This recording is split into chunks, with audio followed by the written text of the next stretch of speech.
Hi, Eyal. Hi, Bob. How you doing? Good. How are you? Good. Thanks for joining us. Let me introduce us. I'm Robert Wright of Blogging Heads TV. You are Eyal Press, well-known writer. We've seen your work in The Nation, New York Times Magazine, New York Review of Books, and so on. And now, what I believe is your first book is out, right? It's actually my second It's book. your second book. It is. Well, then I'll bet I can guess the name of the first book. Was it called Absolute Convictions? Yes, it was. Yes. You know, I just had a sense. It was really weird, but I got it right. Amazing. Uh-huh. So your second book, Yes. called Beautiful Souls.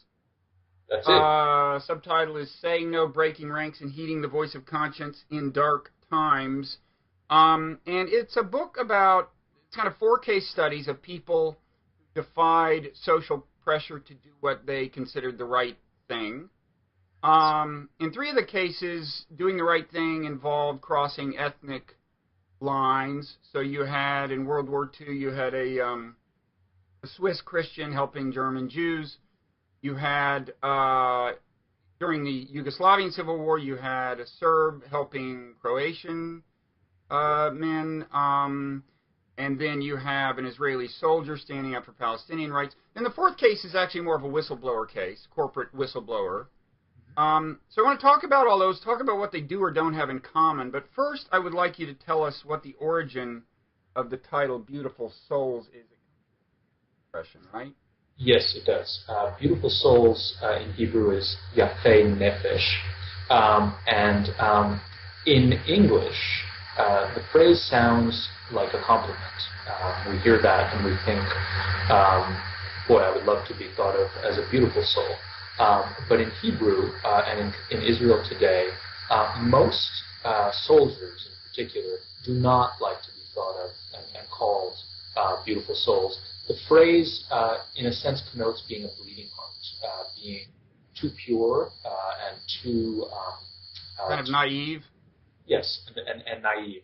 And it is the title of the book because, as you said, one of the characters in the book is an Israeli soldier who is in the top unit of the Israeli army for 3.5 years, and then goes through an awakening where he becomes increasingly disillusioned to the point that he tells his commander he will not serve in the occupied territories. Not that he won't serve at all, he actually continued serving in the army, but not in the occupied territories.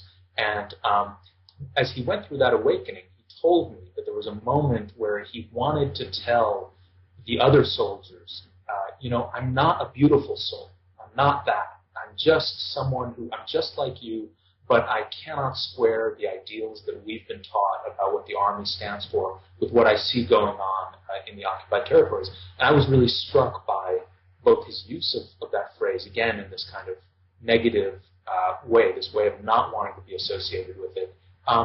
And I also thought, and I think, that it's the right title for the book because the truth of the matter is we only think of these people who question and say no and go against the grain as beautiful, if you will, as admirable in every respect when we're very far away from them. Mm-hmm. And when what they did was question, say, another government or another society's common norms and values, when there are our own norms and values or our own government, it's almost inevitably the case that there's a more complicated perception of that person. It can be straight up negative, that is, this person's a traitor, or it's, well, yeah, there's something to this, but this guy's really a purist and it's kind of naive. So I felt it was the right title for this book because in every case, the person is really not thought of as this kind of noble, virtuous person. Okay.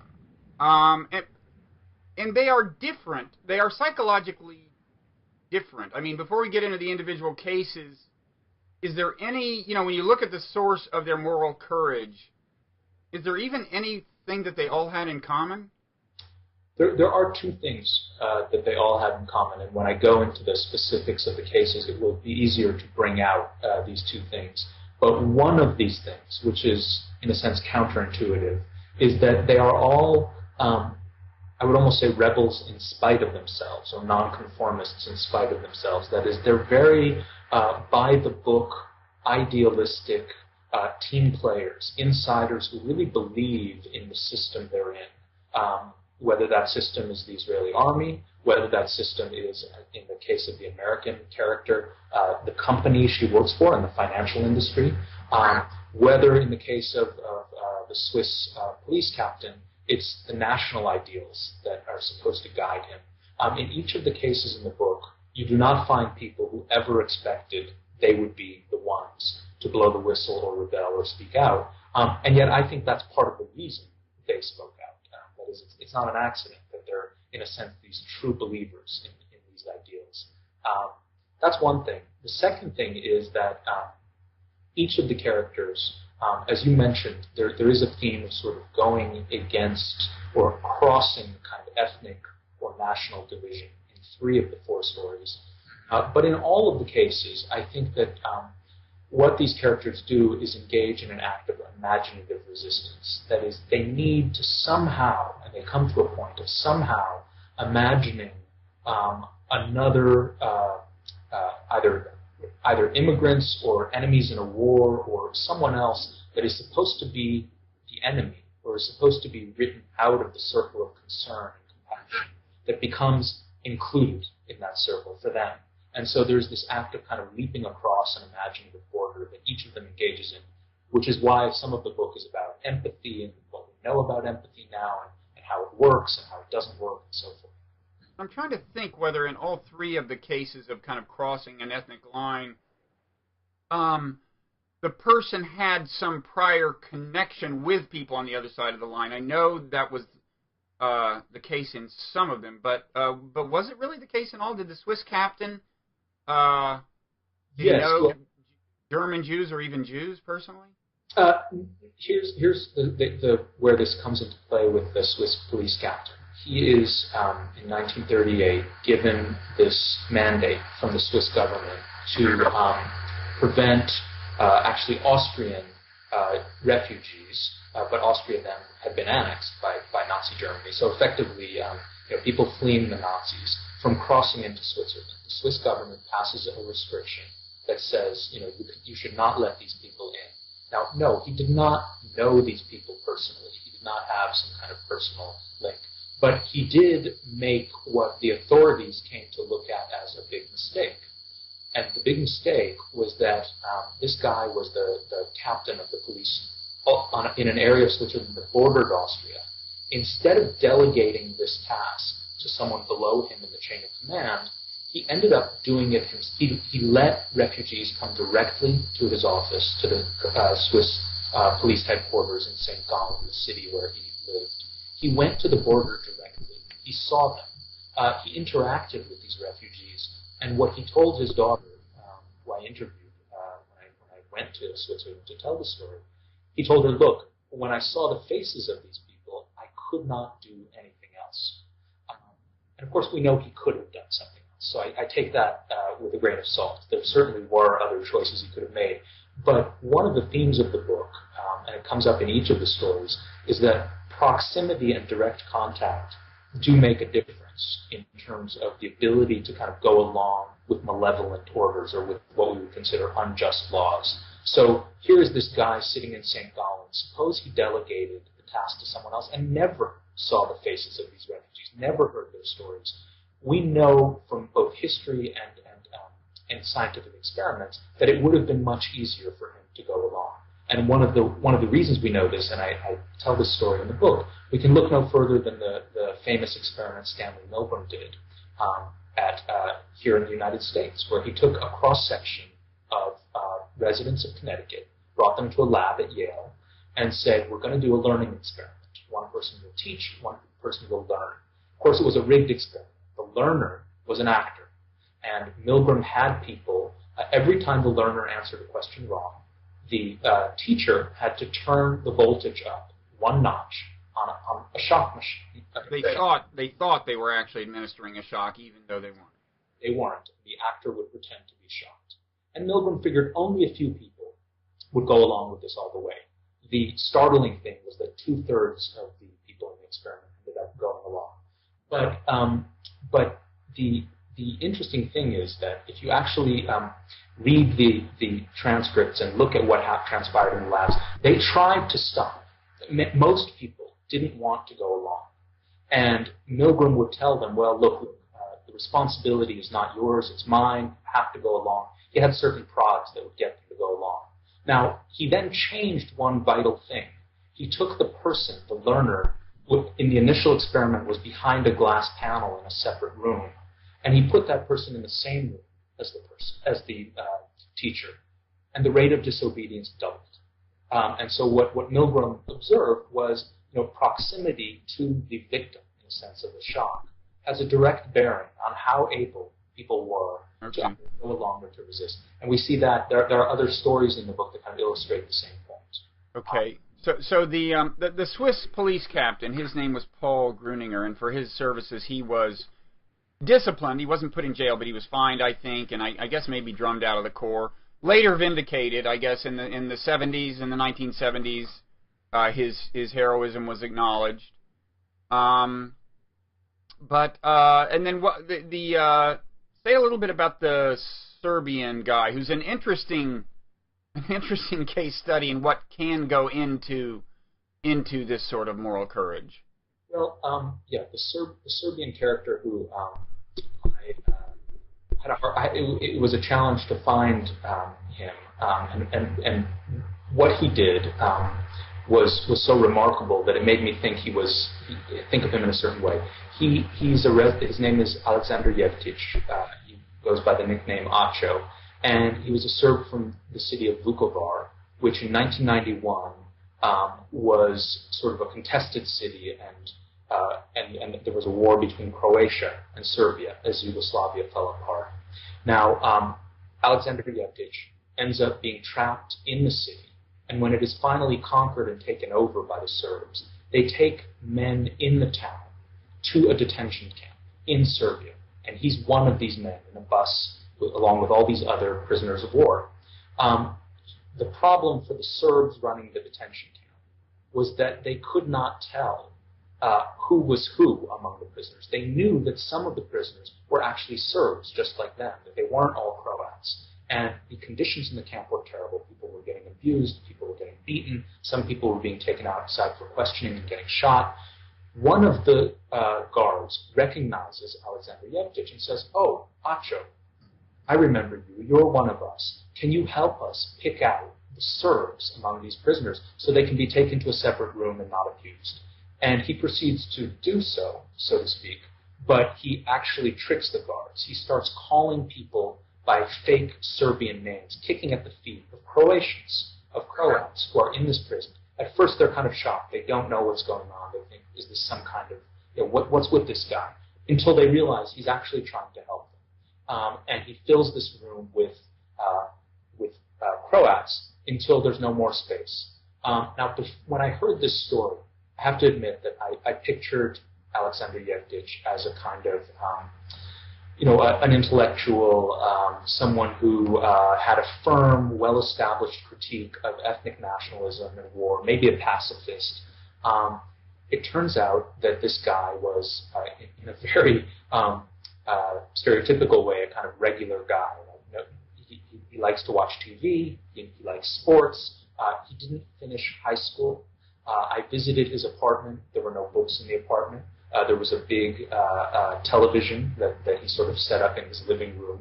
And so his story kind of begged the question, well, what is it that got him to do this if it wasn't this sort of pre-established critique of nationalism that I had expected? And what he said was, I mean, there certainly is in his upbringing from his parents. He was raised in a kind of to believe that ethnic differences and the differences between Croats and Serbs shouldn't matter, that he was, in a sense, they were all Yugoslavs. But there were a lot of people in Yugoslavia that were raised that way and that didn't act the way he did. He eventually told me, look, it was a gut impulse. I looked at the people in this prison. I saw again, the fear in their eyes, and I just decided to help them. And what his story tells us is that sometimes the best impulses are not really the ones that have to be learned or that are drawn from sophisticated theories, but rather are sort of forged through the crucible of experience. Here he is, a guy faced with a moral dilemma, faced with the suffering of others, and he does what's right, and at enormous risk to himself. In a sense, if he had thought too much about it, I realized afterwards, he might not have done this, because, of course, the risks were so great. Now, there's something else that's interesting about him, which I think goes into this act of courage, which is that, you may not want to put it quite this way, he's a little bit of a jerk, in the sense that, he just doesn't care that much about, I mean, ironically, there are kinds of obligations he doesn't care about fulfilling, right?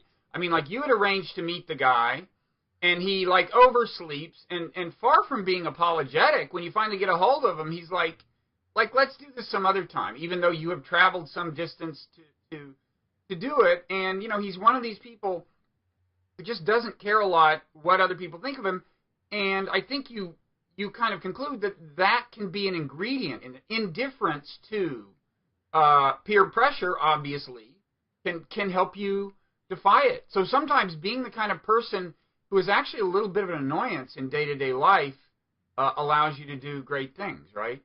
That's very well put, and absolutely the case. I have to say that I didn't find this the most becoming trait, particularly when I had set up this interview. I thought that I was going to be spending a weekend with Acho, and had arranged to meet members of his family, his son, and so forth. And yes, he overslept. He basically said, "Can you come back another time?" And what I gradually realized was that this wasn't just about me. I took it personally at first, but it wasn't personal. It was that he really did go through life with this kind of inner-directed sense. That is, he looked in the mirror, he was at peace with himself, and that was enough. And actually, in the town of Vukovar, when I was there in 2008, it was a very good thing that he was like this, because the town was still very divided. And the Serbs in the town didn't quite accept him, because they knew he had done this thing. He had, in a sense, crossed the lines. And they didn't like him for that.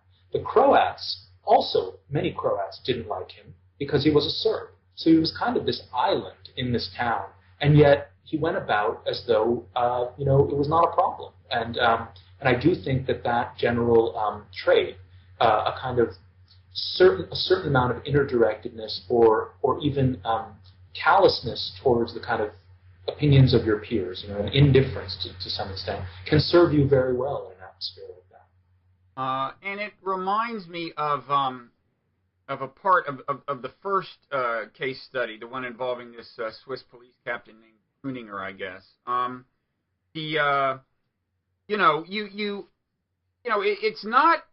It's not necessarily the case that the police who were enforcing the rules and turning away Jews at the border were anti-Semitic. Some of them felt strongly about, keeping the rules going. And you even have this quote from, I think, Richard Holbrooke, right?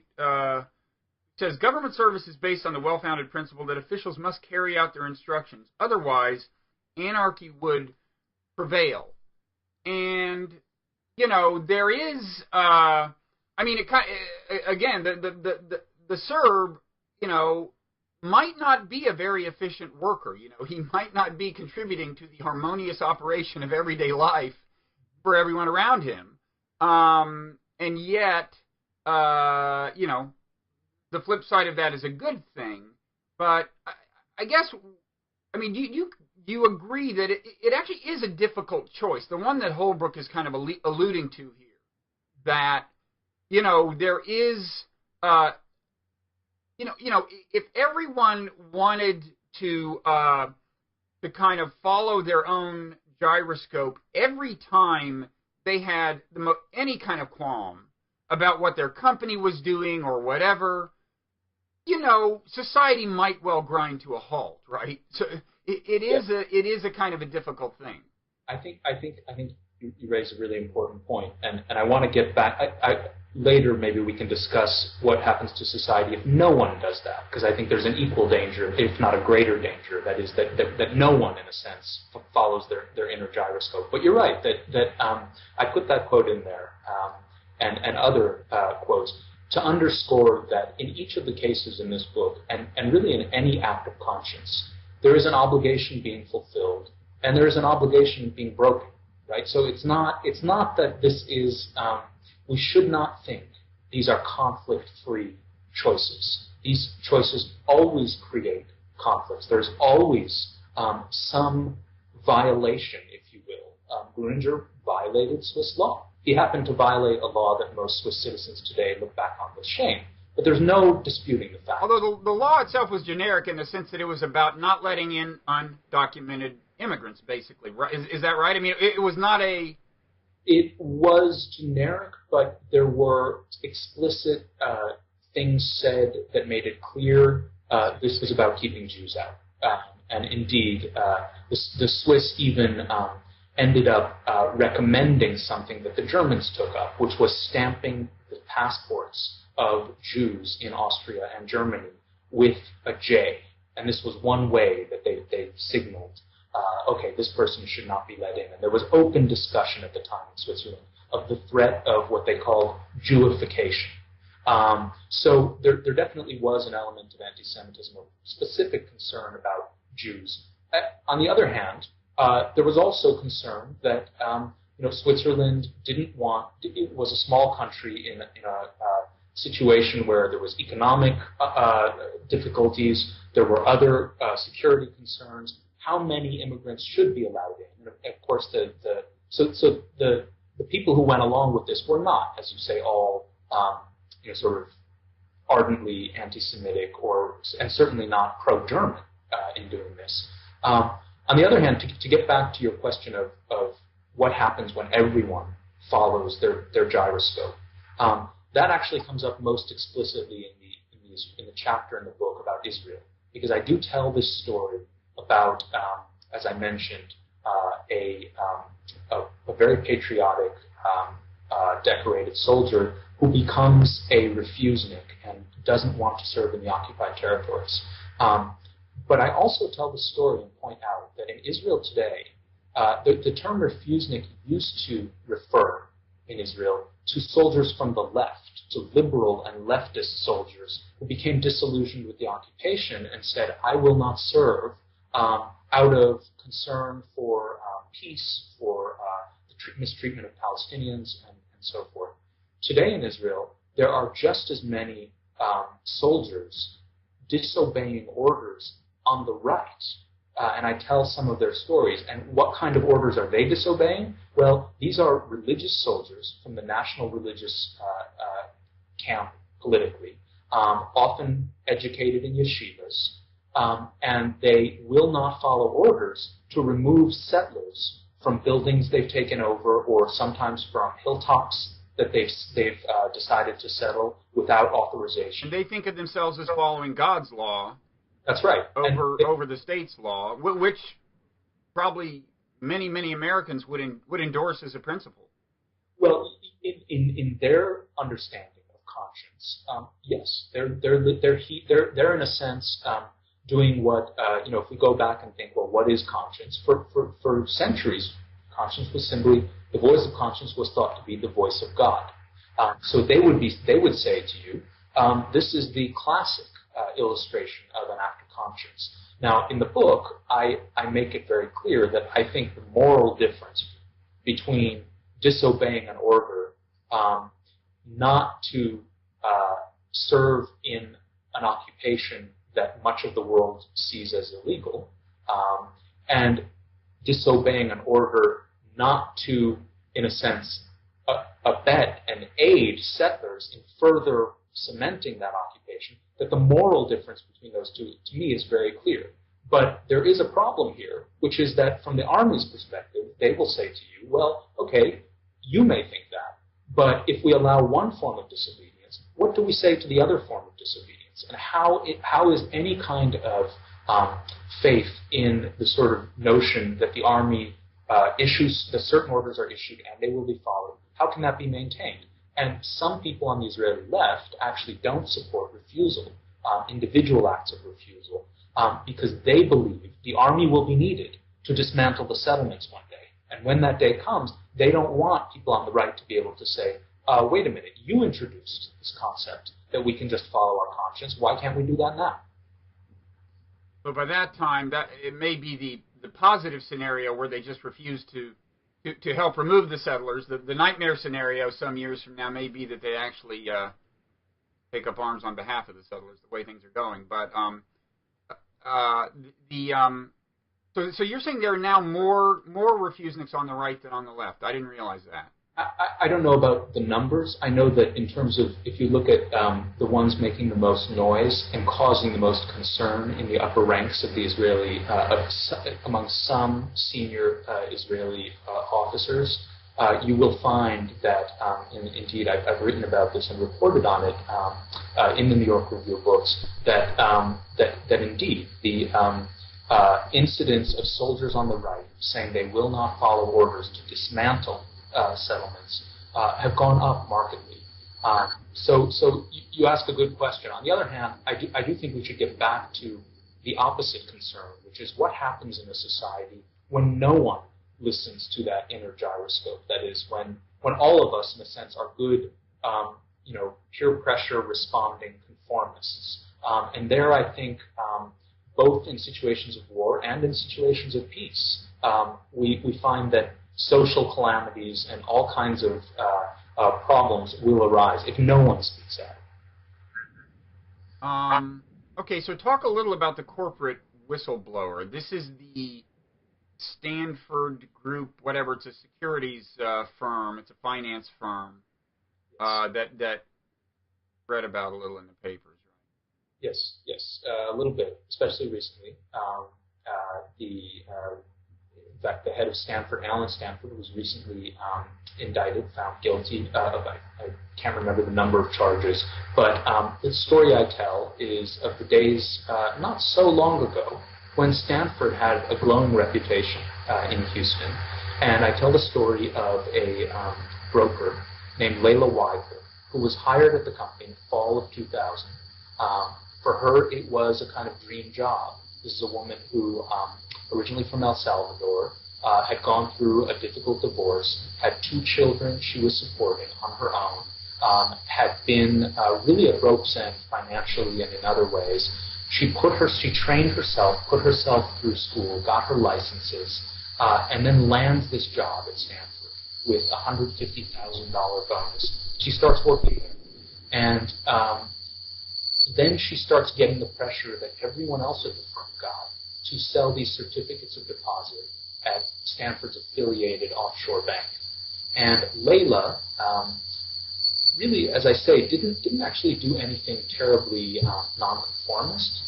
What she did was her job. She simply asked questions of her superiors about these CDs. They're getting 7 to 10% returns every year. How is that? Can I look at the portfolio? Why isn't there a bad year? What are they investing in? How do they operate? And she asked one too many questions. And in 2002, she was simply fired and ended up having to pay back a large amount of that bonus and reach a settlement with the company. Now, a year later, in 2003, she writes a letter to the SEC in which she says, look, I just got fired from a company, and I suspect they are engaging in massive fraud. She actually said this is a Ponzi scheme. And she said that in part because Houston, Texas, she had actually seen the Enron scandal. This was post-Enron. So she figured, okay, I'll alert the SEC. The regulators will do something. Why? Because this is America, and this is the U.S. financial system, and this is Wall Street.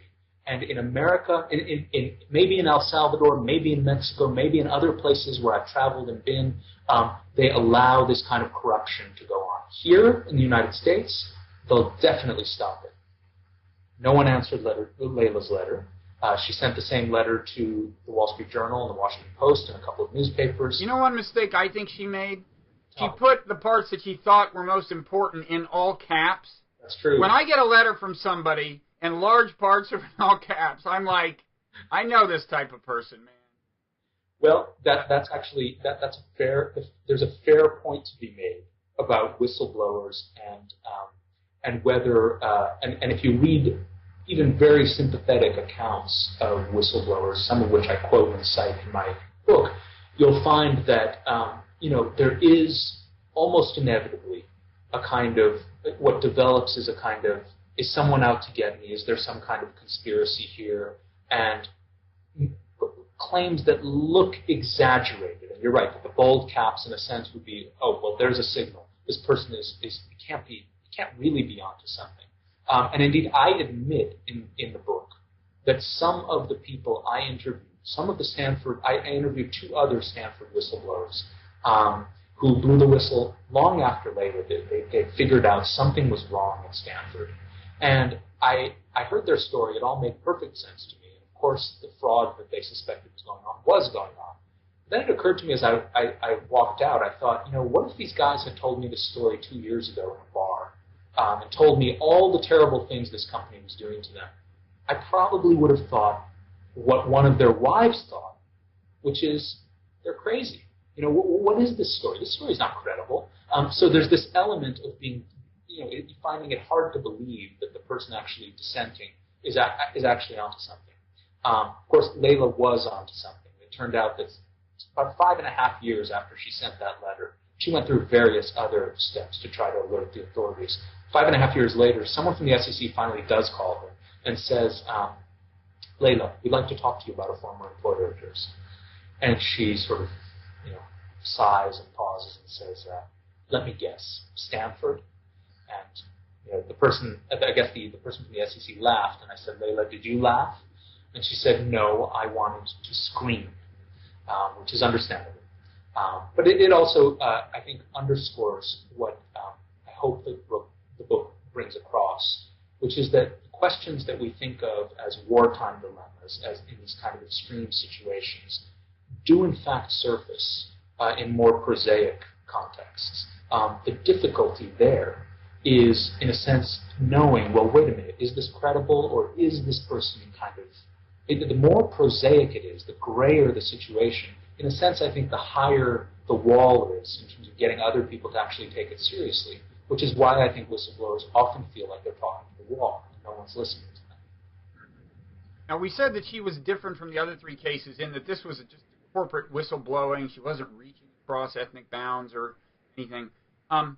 Was she also kind of psychologically distinct in your view? I mean, by the same token, was she just driven by a different kind of thing? I think that she had very much, she fits in a classic way this kind of true believer profile that I described. I didn't know what to expect, and I thought, did she have did she develop a more skeptical view of Wall Street, maybe the financial industry, post-Enron? And it is the case that Enron really shook her up. But Layla Weidler told me repeatedly, look, I really believed in our financial system, and I really believed in our regulators, and I believed that there couldn't be this kind of fraud. And in a sense, that naive belief propelled her to think, well, if I report this, if I exercise voice, people will hear it, and then something will be done.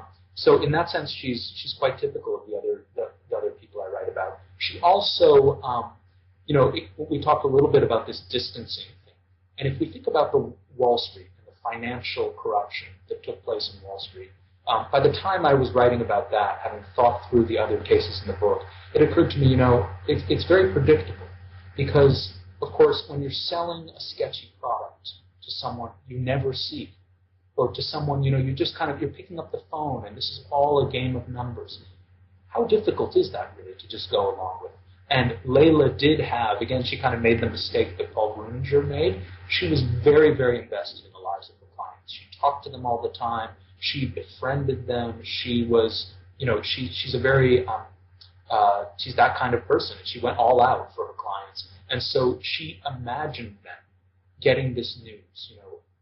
You were my broker. You told me to buy these CDs. What's happened? Where are my savings now? And that thought kind of gripped her with fear. And that fear was greater than the fear of losing her job in the end. Have you, no doubt, seen the movie Silkwood, or you're right, I mean, you must have gotten pretty acquainted with that story. Any psychological commonalities between those? I'm not that familiar with the Silkwood story, actually. I haven't even seen the movie. But is there a commonality of profile between these 2 women? I would have to. I've seen the movie, but it was years ago. I would have to see it again, and I know this. I know the rough outlines of the story.